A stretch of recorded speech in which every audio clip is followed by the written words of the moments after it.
72 vjeçari është një fenomen i gazetarisë televizive. Djali një ministri metodist që u bë emri më i njohur i familjeve në të dy anët e Atlantikut, një multimilioner dhe një mik i më të mëdhenjve të globit. Sir David Frost i ka intervistuar të gjithë. Frost jo vetëm ka fituar çmimet më të rëndësishme televizive, por aktivitetet e tij profesionale kanë qenë aq të shumëllojshme se tashmë etiketohet si një njeri konglomerat. David Paradine Frost ka lindur në Tendern në Kent. Pas studimeve në Universitetin e Cambridge, Frost filloi karrierën televizive në 1960 duke prezantuar programin That Was the Week That Was. Kjo ishte java që ishte. Sir David gërshetoi emisionet zbavitëse me programe si The Frost Report dhe intervista serioze politike me zyrtar amerikan dhe kryeministra. Në 1969, Sir David Frost për herë të parë përdori një teknikë që më pas u diskutua dhe kritikua gjatë, i quajtur gjyq nga televizioni, me Emil Savundra, pronari i një kompanie sigurimi makinash që sillte vërdall shumë drejtues automjetesh.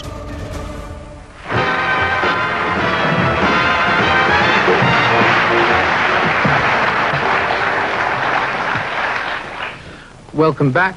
With me now, Dr. Emil Savundra.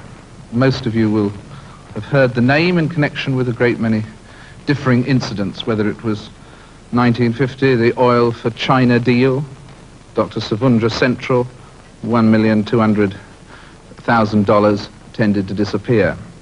1954, the rice for Goa deal, Dr. Savundra Central, $865,000 tended to disappear.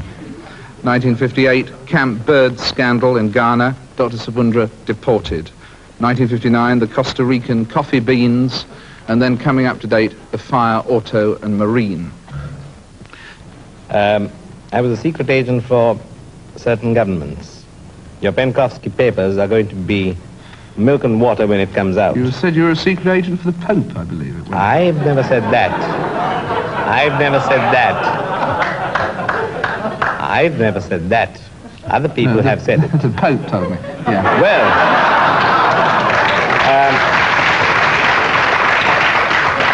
the last time I met His Holiness, he hadn't met you.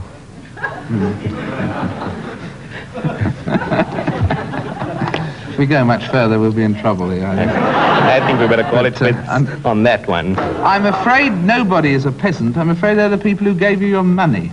Ah, this is fine.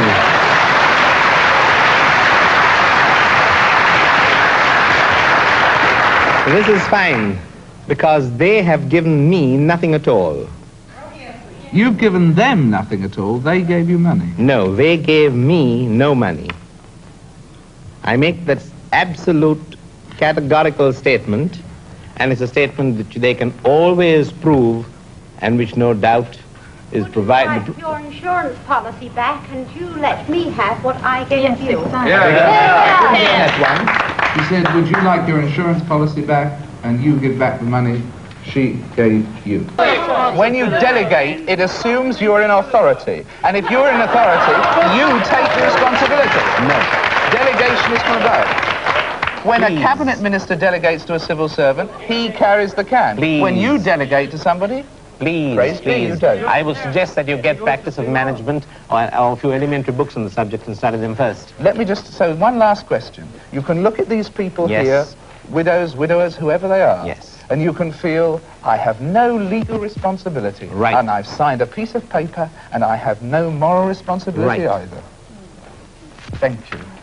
And it's not really the way to end the series, but it's the end of the series. Bye-bye. Në 1977, Frost realizoi intervistën ekskluzive me presidentin amerikan Nixon për ta marrë në pyetje në lidhje me përfshirjen e tij në skandalin Watergate. Intervista u ndoq nga 45 milion shikues. Nixon pranoi fajin në skandal, që detyroi të jepte dorëheqjen. Aktualisht, intervista e David Frost me Richard Nixon mbetet më e ndjekura në historinë e televizionit. Lista e emisioneve televizive të Sir David është e gjatë. Programi i Frostit, Frost të premten, më shumë se një mënyrë të jetuar janë vetëm disa prej tyre. Sir David ishte një nga themeluesit e televizionit të Londrines të fundjavës dhe një prej 5 prezantuesve pronar në emisionet e aktualitetit të mëngjesit që filluan për herë të parë në Britaninë e Madhe në vitin 1983. Sir David ka shkruar 17 libra, ka prodhuar 8 filma dhe është fituesi i mjaft çmimeve televizive në Britaninë e Madhe dhe në arenën ndërkombëtare. Si një veteran, një gladiator i medias, a e konsideroni duelin me Richard Nixon si më të vështirin e karrierës suaj?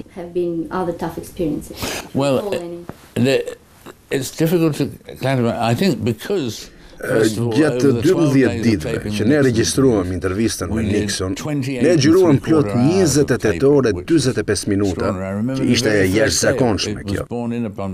Më kujtohet që ditën e parë e kuptova që kurrë më parë nuk kisha intervistuar dikë për më shumë se 2 orë në mënyrë të pandërprerë.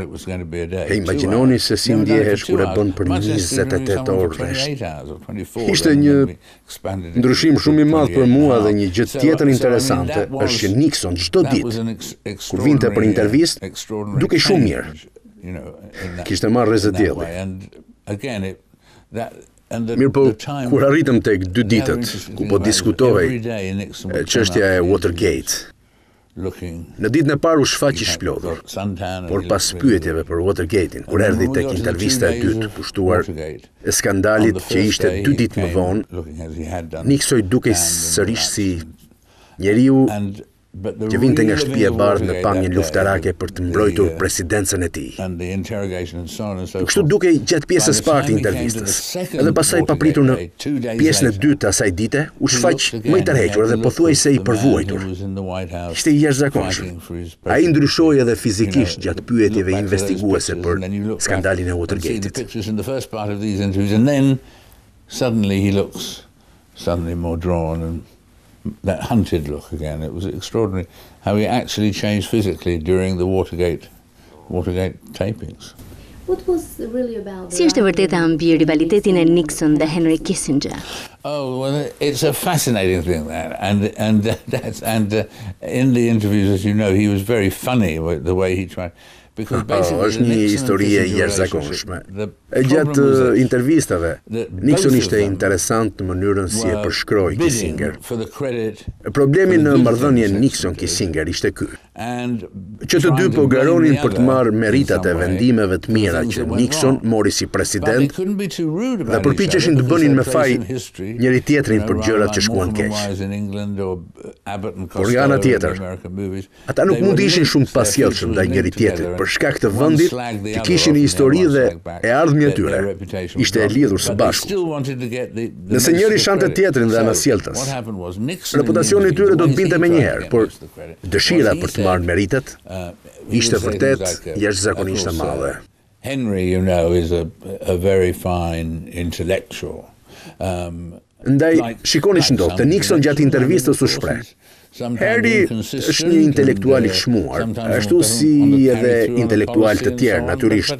Ndonjëherë merr vendime të nxituara, por e bën sepse është intelektual. Siç e vëreni pra Nixon nuk e vlerëson shumë Kissinger dhe përdor fjalë përgjithësuese për të. Nga ana tjetër, Kissinger përdorte taktikën e marrjes përsipër të meritës dhe në të njëjtën kohë shfaqej në dukje sikur ishte i ndershëm me Nixonin.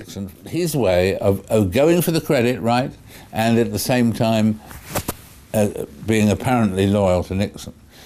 When I interviewed Kissinger, and he would say, well, there's no doubt about it. President Nixon was a very great president. Above all, kur e intervistova Kissinger më tha, nuk ka asnjë dyshim, presidenti Nixon ishte një president i shkëlqyer, mbi gjitha ishte një delegues shumë i mirë dhe ai e kishte zakon që mi kalonte mua të gjitha gjërat më të rëndësishme. E kjo ishte mënyra e Kissinger për të marrë lëvdata për vendimet historike.